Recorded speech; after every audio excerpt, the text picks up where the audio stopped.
Okay, so pensions. Not usually the first thing that grabs headlines. You're doing it on. But there's this bill on Governor Pritzker's desk right now, House Bill 3657. Mm-hmm. And it could quietly, add billions to Chicago's debt. Mm-hmm. Billions.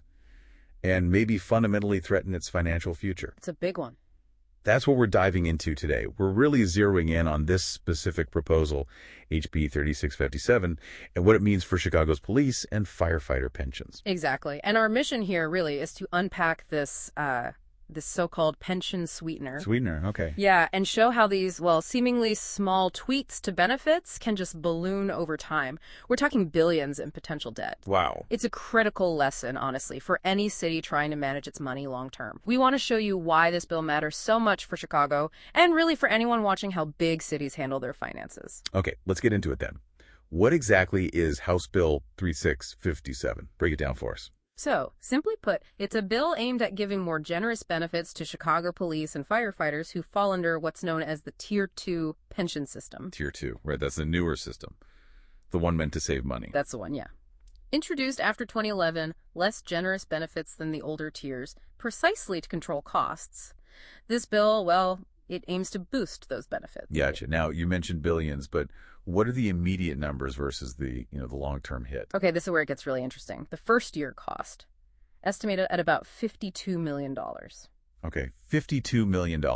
Still a lot, but maybe manageable for a city Chicago's size? You might think so. But the city's own estimates project this bill would add, wait for it, $11.1 billion in accrued liabilities by 2055. 11 billion.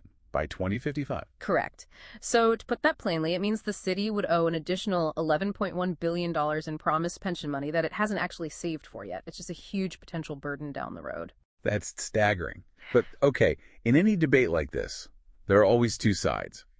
What's the argument for this bill? Why do proponents say it's needed? Well, the main argument is about fairness in staffing.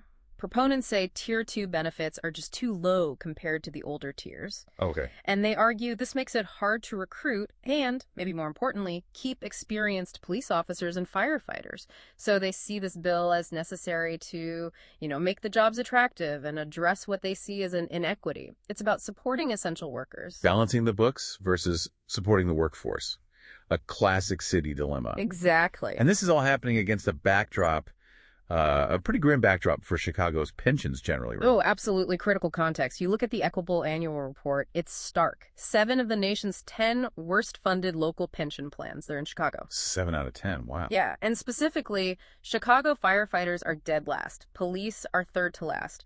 Both funds have only about 25 cents saved for every dollar they've promised to workers. 25 cents on the dollar. Okay, so they're already deep in a hole. A very deep hole. So how do these specific changes in HB 3657 create such a massive future liability? You mentioned tweaks earlier. Right. So there are 2 main changes driving that $11 billion figure.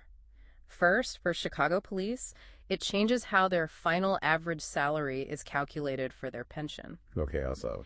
Instead of using the average of their last 8 years of service, the bill says use the higher number between the average of their last 8 years or the average of just their last 4 years. So using the potentially higher 4-year average. Precisely. And this brings back the risk of what are called end-of-career pay spikes. Big raises or overtime right before retirement, artificially inflating the pension payout for decades. It's very different from, say, Social Security, which averages your earnings over your whole career. That is. Yeah, it's amazing how a formula change like that can ripple out, isn't it? Such huge long-term costs.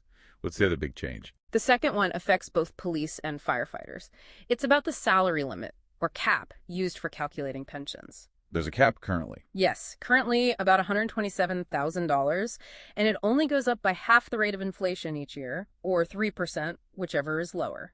The idea was to limit how much high salaries could drive up pension costs. Okay, makes sense. So what does the bill do? It changes the annual increase to track full inflation up to 3%, and crucially, it gives an immediate one-time boost to that cap, jumping it to over $141,000 starting July 1st, 2025. So a higher starting point, and it grows faster. Exactly. Yeah. More salary counts towards the pension calculation right from the get-go, and the gap widens over time. It just adds fuel to the fire, liability-wise. So if you put all this together, Chicago's already facing, a projected $1.2 billion budget shortfall in 2026. That's the projection, yeah. Plus, they've got low credit ratings, the constant threat of higher property taxes.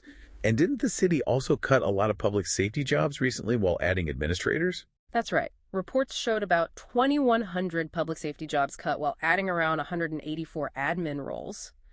So the optics aren't great when you layer on this potential pension cost increase. It's a really precarious situation already. Which brings us back to the governor. Yes, Governor Pritzker. He has until August 23rd. He can sign the bill, he can veto it, or he could use an amendatory veto to change parts of it. And the stakes are high.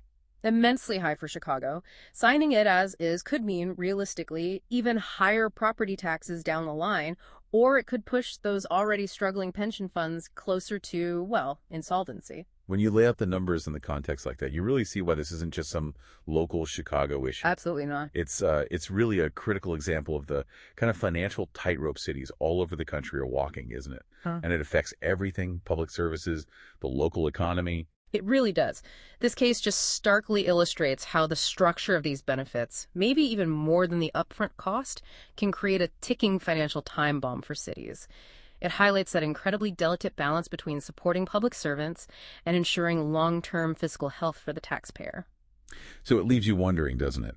When the promises made to the people who serve a city start to really outpace the city's ability to pay, what are the ripple effects? Not just on the balance sheet, but, what might you ultimately see happen to the quality of life and maybe even the social fabric of that community? Something to think about.